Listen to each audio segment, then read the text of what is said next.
Centre గా YCP political games నడుస్తున్నాయి. ఆ పొలిటికల్ గేమ్స్ ఏంటో చూద్దాం. ఆపరేషన్ ఆకర్ష్ ను మరింత స్పీడప్ చేసింది వైసీపీ. పార్టీ బలోపేతం పైనే ఫోకస్ పెట్టింది అధిష్టానం. టీడీపీలోని సెకండ్ లైన్ లీడర్సే టార్గెట్ గా వ్యూహాలను రచిస్తోంది.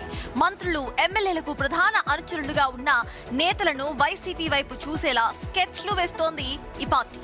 వారం క్రితం వైసీపీలో చేరారు పొన్నూరు టీడీపీ నేతలు మండవ గౌతమ్, లక్ష్మీ నీరజ్. అధినేత జగన్ సమక్షంలోనే పార్టీ కండువాను కప్పుకున్నారు. లేటెస్ట్ గా Repalle TDP senior leader Gudapati Srinivasarao fan పార్టీలో జాయిన్ అయ్యారు. మరికొందరు టీడీపీ నేతలు వైసీపీలో చేరే అవకాశం సైతం ఉందన్న టాక్ లోకల్ గా నడుస్తోంది. అక్కడ ఉమ్మడి గుంటూరు జిల్లాపై ఫోకస్ పెట్టిన వైసీపీ అదే వ్యూహాన్ని స్టేట్ వైడ్ గా కూడా ఇంప్లిమెంట్ చేయాలనే ఆలోచనలో ఉన్నట్టుగా ప్రచారం నడుస్తోంది. కీలక నేతల అనుచరులను టార్గెట్ చేస్తూ చేపట్టిన ఆపరేషన్ ఆకర్ష్ ను మరింత దూకుడుగా ముందుకు తీసుకువెళ్తోంది వైసీపీ. పొన్నూరు, రేపల్లెకు చెందిన టీడీపీ నేతల చేరికలతో వైసీపీలో ఒక కొత్త పొలిటికల్ జోష్ అయితే ఖచ్చితంగా కనిపిస్తోంది అంటున్నారు పొలిటికల్ అనలిస్టులు. ఇదే అంశంపై మోర్ డీటెయిల్స్ మా ప్రతినిధి శివ అందించడానికి సిద్ధంగా ఉన్నారు. శివ, చెప్పండి, ఆపరేషన్ ఆకర్ష్ అంటూ కూడా ఇటు వైసీపీ ముందుకెళ్తోంది. టీడీపీకి సంబంధించిన కింది స్థాయి క్యాడర్ ఏదైతే ఉందో మొత్తానికి వైసీపీ ఇటు తన పార్టీలోకి తీసుకుంటూ ఉంటే టీడీపీ ఎందుకు రెస్పాండ్ అవ్వట్లేదు? టీడీపీ నెక్స్ట్ ఎలా యాక్ట్ చేస్తుంది అనుకోవాలి? అసలు ఇక్కడ సిచ్యువేషన్ ఏంటి శివ? స్థానిక సమస్యలు ఎన్నికలు బేస్ చేసుకుని ముఖ్యంగా ఆంధ్రప్రదేశ్ రాజధాని ప్రాంతం అమరావతిని బేస్ చేసుకుని వైఎస్ఆర్సీపీ ఆపరేషన్ ఆకర్ష్కి శ్రీకారం చుట్టింది. ఆంధ్రప్రదేశ్కు సంబంధించి తెలుగుదేశం పార్టీకి కృష్ణా, గుంటూరు జిల్లాలు గుండెకాయలండి. అటువంటి గుంటూరు జిల్లాపై వైఎస్ఆర్సీపీ ఫోకస్ పెట్టింది.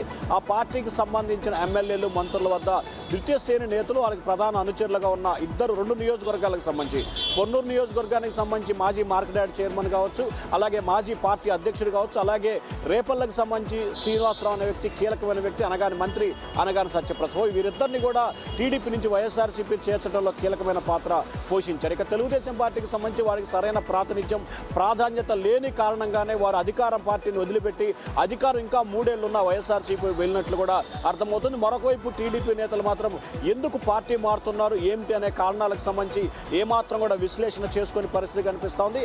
కేవలం అధికారం ఉంది కదా అని చెప్పి ఎవరు వెళ్ళున్నా ఎవరు వచ్చినా పట్టించుకునే దానిపై టీడీపీ అయితే ఫోకస్ పెట్టలేదు. కానీ టీడీపీ కేంద్ర కార్యాలయం, రాష్ట్ర పార్టీ టీడీపీలో ఉన్న కింది స్థాయి కార్యకర్తలు వైసీపీ పార్టీలోకి చేరిపోతే టీడీపీకి ఎంత మేర నష్టం ఉంటుంది?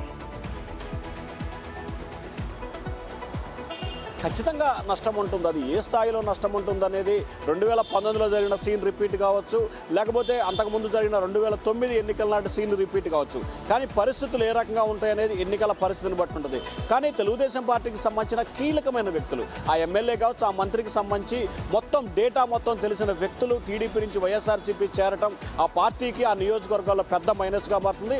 నిజంగా చెప్పాలంటే మంత్రి అనగాని సత్యప్రసాద్కి పెద్ద షాక్ అనే చెప్పాలి. ఎందుకంటే రేపల్లె నియోజకవర్గానికి సంబంధించి దాదాపుగా 2 దశాబ్దాలుగా శ్రీనివాస అనే వ్యక్తి ఆ పార్టీలో క్రియాశీలంగా వ్యవహరిస్తూ మంత్రి అనగానికి కుడిభుజంగా ఉన్న పరిస్థితి. ఈ నేపథ్యంలో ఆయన పార్టీ వదిలి వైఎస్ఆర్సీపీలో చేరటం, అధికారం కూడా ఇంకా 3 సంవత్సరాలు ఉన్న పార్టీ మారడంటే అక్కడ పరిస్థితి ఏ రకంగా ఉందంటే సరైన ప్రాతినిధ్యం. గత 5 సంవత్సరాలు ప్రతిపక్షంలో ఉన్నప్పుడు పూర్తి స్థాయిలో పోరాటం చేసి భుజం మీద మోసి కేసులకు గురైనా కానీ అధికారంలోకి వచ్చిన తర్వాత తమని పట్టించుకోవట్లేదు, కొత్త వారికి ప్రాధాన్యత ఇస్తున్నారనేది ప్రధాన కారణంగా కనిపిస్తా ఉంది. సత్తాసు ఇప్పటికే వైసీపీ దగ్గర మొన్నటి ఎలక్షన్స్ చూసుకుంటే 46% ఓట్ బ్యాంక్ కనిపిస్తోంది. ఈ రోజు కింద స్థాయి లీడర్స్ ఎవరైతే అందరికీ తెలుసో వాళ్ళని ఇటు ఆపరేషన్ ఆకర్ష్ అంటూ వైసీపీ పార్టీలోకి తీసుకుంటుంది. కాబట్టి నెక్స్ట్ రాబోయే ఈ ఎలక్షన్స్ ఏవైతే ఉన్నాయో ఆ ఎలక్షన్స్ లో గెలవడానికి ముందస్తు చర్యలు స్టార్ట్ చేసింది అనుకోవచ్చా?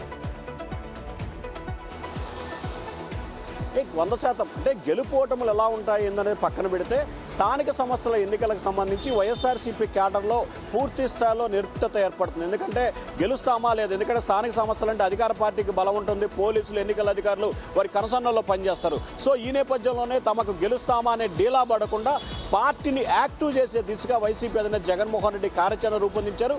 దానిలో భాగంగానే అధికారం ఉన్నప్పటికీ ఆ పార్టీకి సంబంధించిన నేతలు మన దగ్గర చేరుతున్నారంటే ప్రభుత్వంపై వ్యతిరేకత ఉంది. దీన్ని దృష్టిలో పెట్టుకొని మనం పోరాటం చేయాలి, ఖచ్చితంగా గెలుస్తాం.